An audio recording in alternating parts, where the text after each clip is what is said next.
everyone, and welcome back to another episode of The Source. I'm your host, Taylor Hudak.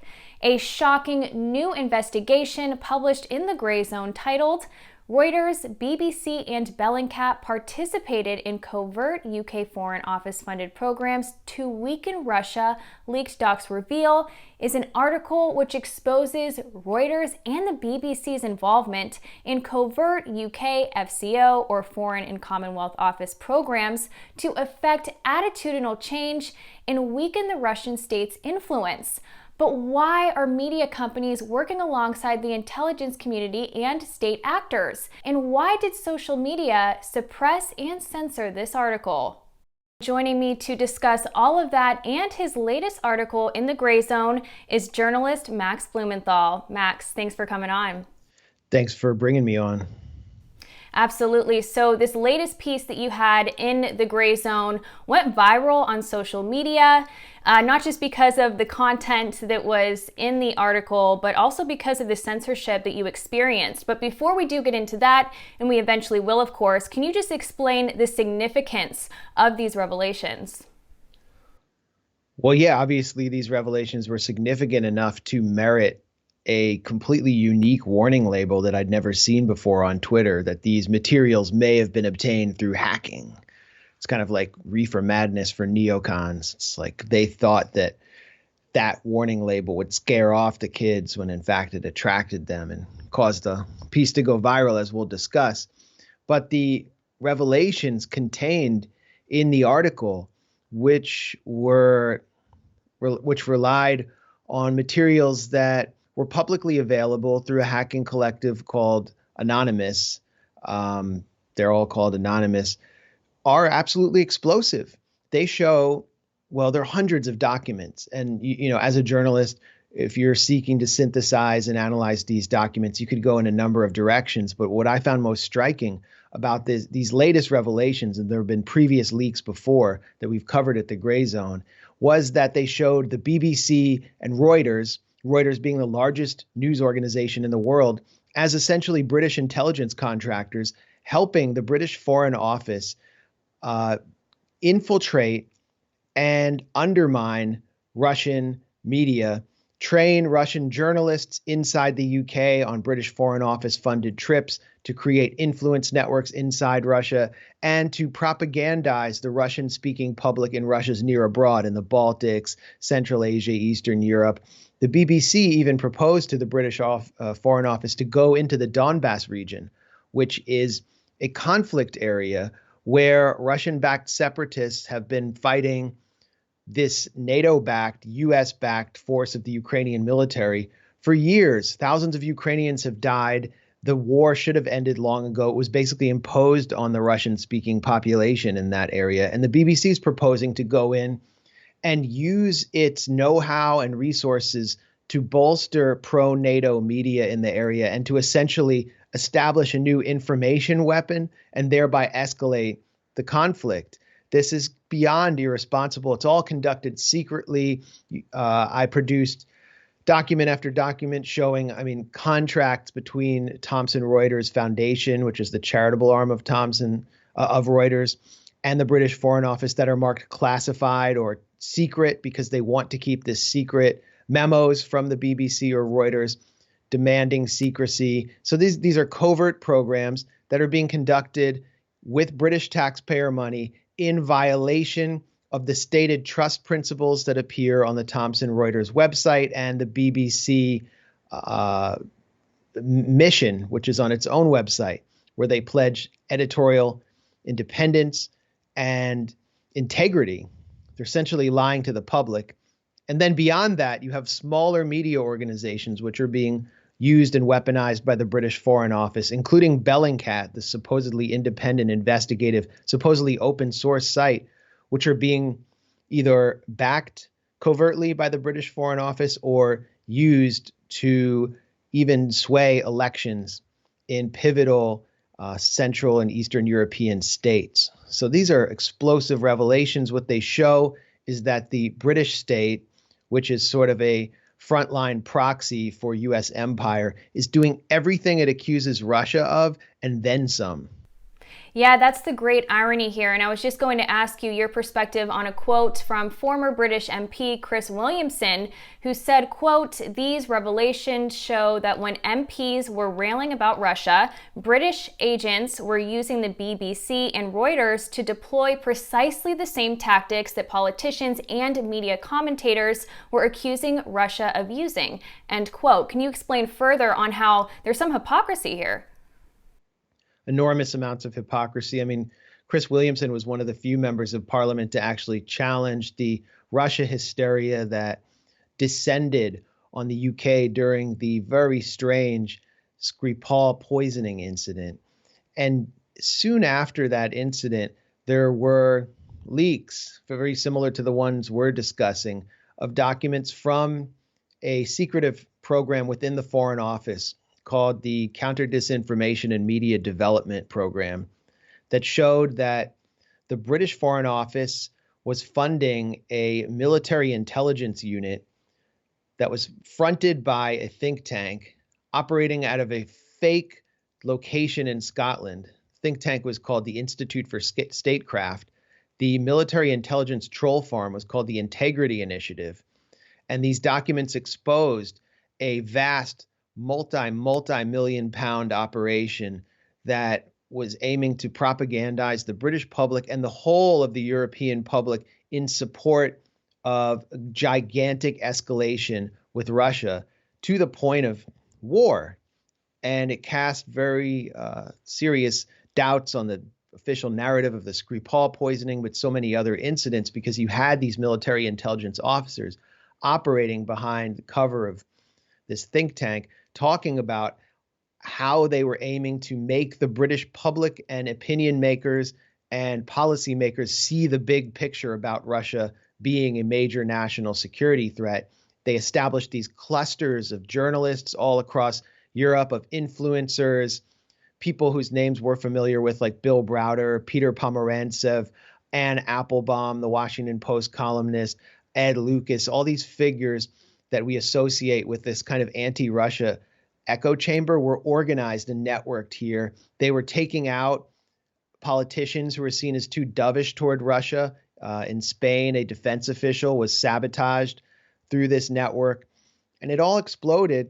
And Williamson was one of the only members of parliament to bring it up in parliament and to demand answers. How much is this program, this counter disinformation office, costing the British taxpayer? What is it doing? What is its mission?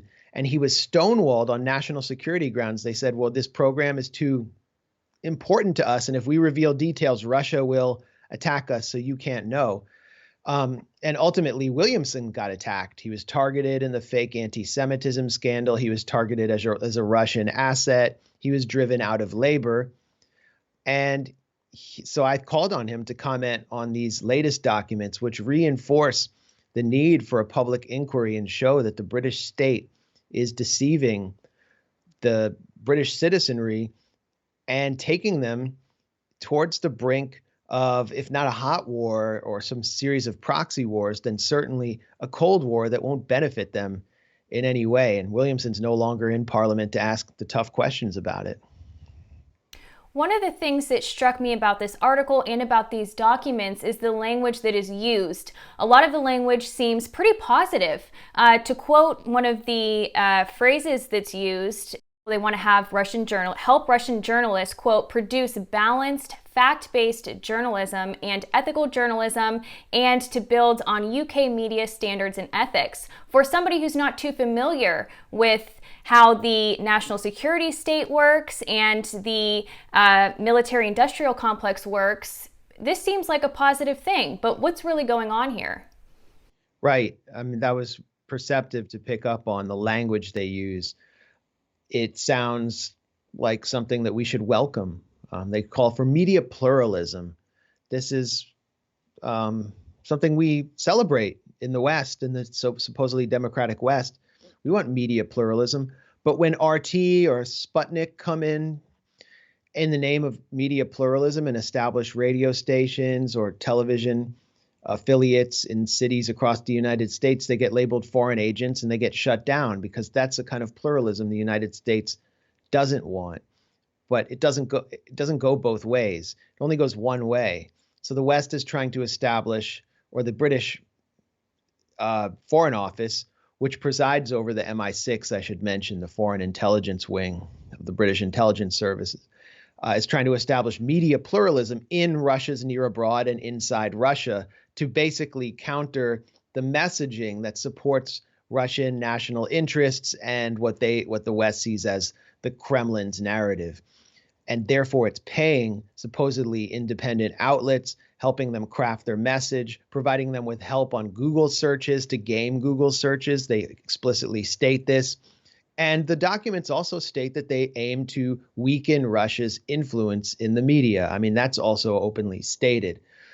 But there's also the conflation, which is a Western exceptionalist notion of better journalistic ethics with a pro-NATO editorial line. And so Thomson Reuters Foundation puts out a bid with the British Foreign Office for training Russian journalists. It says we've done like 10 British Foreign Office training trips for Russian journalists in the past, and we promise to produce an attitudinal change in these journalists. And that means, and of course they don't state it explicitly, but it's pretty implicit, a more positive perspective on the UK and an affinity for the West and an aspiration to be a part of it. And I know lots of Russian journalists who went through the experience of the 90s and told me that they aimed to be CNN. That was their dream. They wanted to be just like CNN and just like the United States. And so many Russians wanted to basically import the model of the United States into the former USSR. And what they got was the nightmare of US neoliberalism, 3 to 5 million excess deaths as people were thrown off their pensions. And the CNN model was essentially discredited when CNN started propagandizing for the destruction of Yugoslavia and all these wars that felt targeted at Russia, South Ossetia and Georgia. So they're trying to bring that back with these programs and maintain an influence network, an opposition influence network inside Russia. And that also entails, in the name of media pluralism, covert backing for outlets like Medusa. Anyone who's familiar with Russian media that produces content in the English language knows Medusa. It's one of the most popular outlets for Russian opposition supporters, people who support Alexei Navalny. And they are named in these documents as receiving logistical, if not financial support through a British intelligence contractor called the Zinc Network. So they're not independent. We can also take note of the document that calls for establishing a network of Russian YouTube influencers, helping them receive covert payments to go around Russian regulations, and focusing on issues like corruption. Who's the most popular Russian YouTube influencer? Alexei Navalny. And I don't know if he was one of these influencers, but it really raises the question. So behind all of the florid and pretty rhetoric about democracy is something that is much more sordid, certainly covert, surreptitious, clandestine. And if you or I engaged in these kind of arrangements, we would be on the front page of the New York Times if the Russian Foreign Ministry told Activism Munich that they would supply them with help on getting better Google searches, payments, covert payments, tips on editorial, tips on stories, how to craft stories. They're basically coaching you behind the scenes, and you were going out and presenting yourself as an independent outlet in Germany, and this was exposed, you'd be toast. If that happened to the Gray Zone, we'd be prosecuted.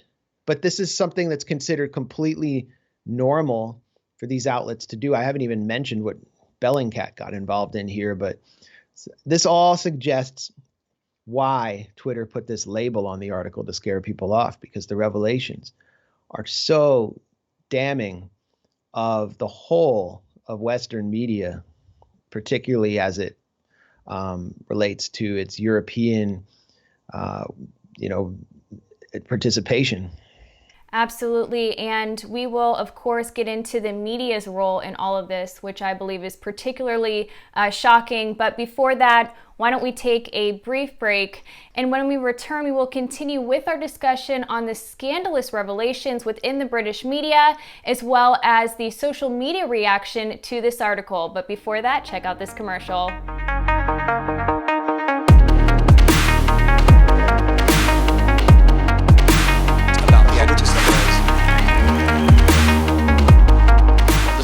Pure journalism. Every journalist in the world should have been cheering Edward Snowden. He did what every journalist is supposed to be devoted to. Because we have evidence that when we do that, things go wrong.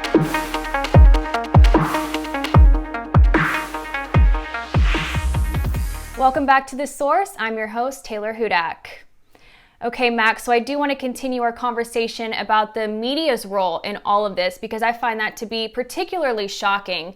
Specifically, we have the BBC, Reuters, and Bellingcat, who have been working alongside the UK government and the intelligence community in this operation. What are your thoughts on that? Well, Bellingcat has always asserted its complete independence, even as it mysteriously obtained the passport information and customs details of the two Russian citizens who entered Salisbury, England, and were the prime suspects in the poisoning of Sergei Skripal and his daughter. They say that they're open source. I mean, Bellingcat has become famous for open source journalism, but how did they obtain this information? And they've also been able to use similar techniques, if you can even call them techniques, to point the finger at Russia's FSB intelligence services for the alleged poisoning of Alexei Navalny. So I've always had questions about this organization. It's well known that they're funded substantially by the National Endowment for Democracy, which is a U.S. government entity that supports media and supposed civil society organizations around the world in the name of producing regime change in countries where the U.S. seeks to topple the government. It's the regime change machine. It was spawned out of Ronald Reagan's CIA to do what the CIA used to do covertly in the open, according to one of its founders, Alan Weinstein. So that's all well known.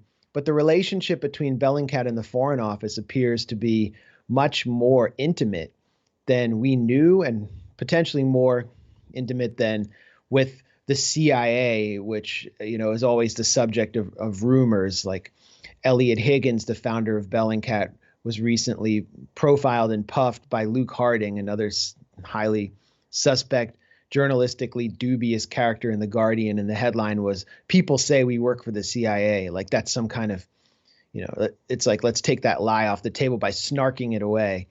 But here we have in these documents, buried in a single paragraph, in a proposal put forward by the Zinc Network, which is a strategic communications firm that contracts with British intelligence and the British Foreign Office, and has been involved in lots and lots of scandals, propagandizing the British public, targeting British Muslims with de-radicalization propaganda.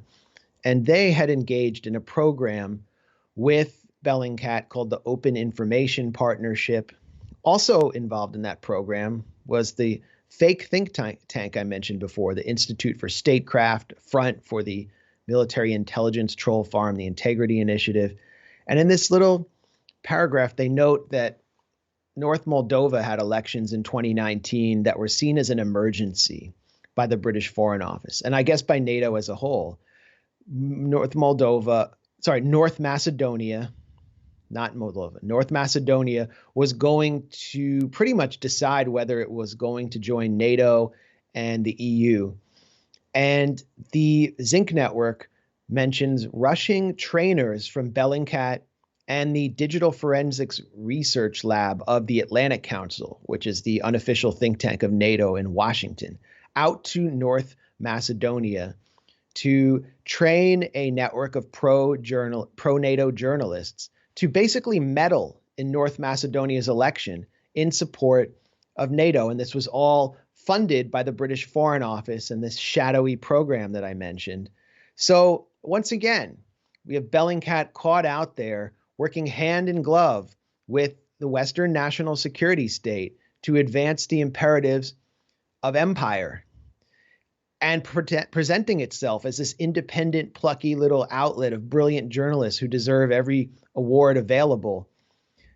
This should be absolutely scandalous. And as I mentioned before, if Activism Munich or the Gray Zone were involved in something similar, if the Chinese Foreign Ministry said, hey, we need you to go help our boy out in the Georgia state election because he's pro-China, and we got caught doing that, we would be prosecuted.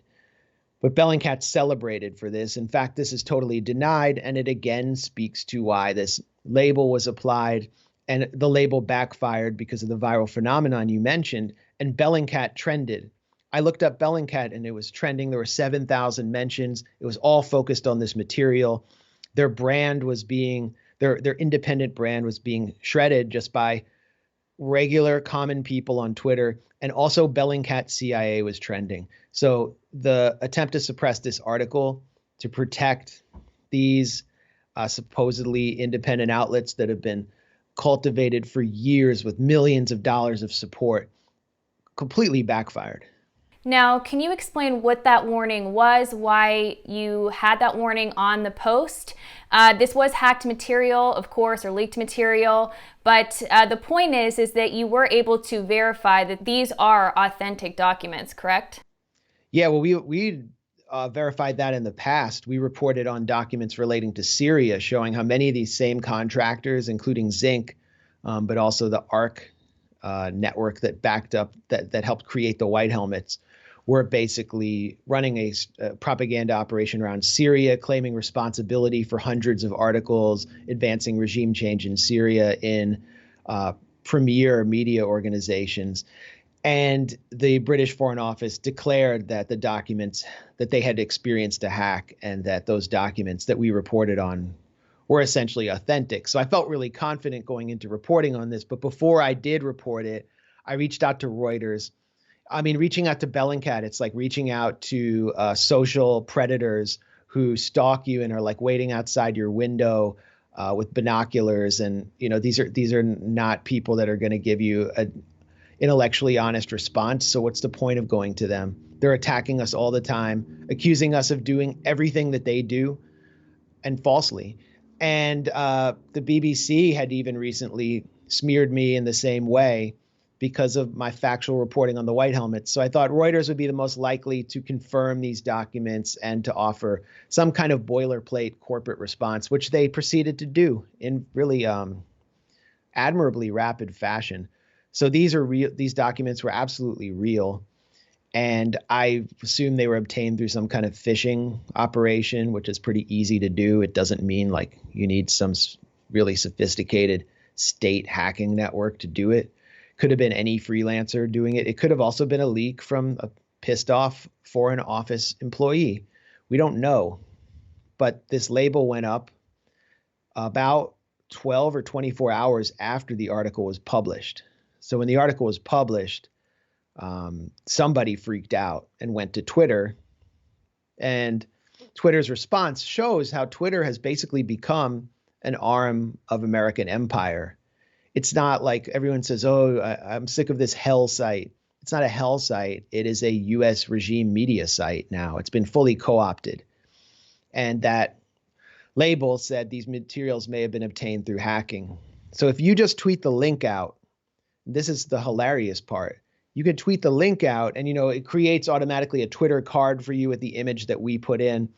But if you put in your own image or your own video or GIF, then beneath that image, it will say these materials may have been obtained through hacking. So people were putting out like pictures of Alvin and the Chipmunks having sex and like SpongeBob smoking weed. And it said these materials may have been obtained through hacking, and just pure comedy potential for Zoomers and millennials and gamers and whoever gets off on this stuff. So our site was practically crashed from the amount of traffic we had. We've never had this much traffic. And somehow mainstream media managed to avoid reporting on any of these revelations because it's about them. It's about them merging with the US and British intelligence services. And so they're not going to scrutinize themselves. And just another point I wanted to make, is that, anyone who's followed Reuters, but particularly the BBC over these past 4 or 5 years, and it's really about the BBC. They know the BBC not only did not cover in a critical way the powerful forces that were plotting against Jeremy Corbyn, that have been plotting to starve the British public of their own patrimony, to basically not report on how people are losing these social programs that created a middle class in the UK. They have not been reporting on the British foreign policy in Yemen, assisting one of the worst humanitarian crisis in the world, assisting Saudi Arabia in what amounts to basically a genocidal assault. And it's pretty clear why BBC doesn't cross those lines. It's because they don't want to bite the hand that feeds them. Here we see them not only receiving funding from their traditional sources, like a public broadcaster, but actually bidding to participate in covert information warfare operations targeting states that U.S. and British intelligence, where U.S. and British intelligence seek regime change. So it helps. I think this should help the public understand why their media no longer serves them and serves the interest of sociopathic, soft-handed super predators sitting in air-conditioned offices in Langley and London. Exactly. This entire scandal only serves the powerful and the elite. This is not to the benefit of the people and the people who are consuming the news. But before we do close out here, I wanted to ask you once again about the media here, because that's a big part of this story, of course. Can these media organizations like the BBC, Reuters, Bellingcat, can they even call themselves media or news organizations after being involved so closely with governments and intelligence? Well, they can call themselves media organizations. What they can't do is call themselves independent. And in my piece, I pointed to a scandal, very minor scandal that erupted in the UK in 2020. In January, when some documents from the 60s and 70s were declassified through formal channels relating to a covert program that the MI6 ran in Latin America. And it was an anti-Soviet media program that Reuters was presiding over. And they were being secretly paid through the British Foreign Office and the MI6. And the public didn't know about it. So these documents come out. A Reuters spokesperson is interviewed. He says, we would never do this today. This is something we used to do in the past during the Cold War, but those days are over. We do not accept government money. And we refer you to our trust principles, which state our editorial independence and integrity. And what these documents show is that he lied, that Reuters is doing exactly the same thing in exactly the same way, covertly, without the public's consent, and that it is boasting in private in these bids that it places to the British Foreign Office of having conducted many, many British Foreign Office programs. So they can certainly call themselves media organizations, but they can't. They've shredded their trust principles and all of their mission statements. And it really speaks to the larger issue of what media is in the West. If you live in what's considered a dictatorship, then, I've spent considerable amount of time in Egypt, and, you talk to people there and they know they're being propagandized. They know that the state isn't necessarily telling the truth and that it controls. They know which media channels it controls. In the West, people have been raised to believe that our media outlets are indeed independent and that they're acting in our interest. And this is what makes people in the West actually more propagandized and less skeptical. And at this point right now, after Russiagate, we see the media merging with the intelligence services in a way we have never seen before, because they've lost confidence in their own populations and are resorting to a level of unprecedented coercion to cultivate public support for these foreign regime change operations that no one would support if they actually knew the details. So the media is basically involved in an information war, and the number one target is not necessarily, people in Russia to get them to rise up against Putin. The target is us, And so it speaks ultimately, what this article speaks to is the importance and the essential existence of organizations like Activism Munich. It's why I started the Gray Zone. It's why we're doing what we're doing, because we are giving people an outlet from this information war and allowing them to educate themselves and to think critically and to apply some rational skepticism to this tidal wave of propaganda coming out of ostensibly independent media outlets, which are actually a marionette for the intelligence services and the military. Exactly. Very interesting, always insightful. Max Blumenthal, thank you again for your time, and thank you for speaking with me today, and to everybody at the Gray Zone for the fantastic journalism that you guys are involved in. Thanks for having me on, Taylor, and thanks for doing what you do. Of course, thank you.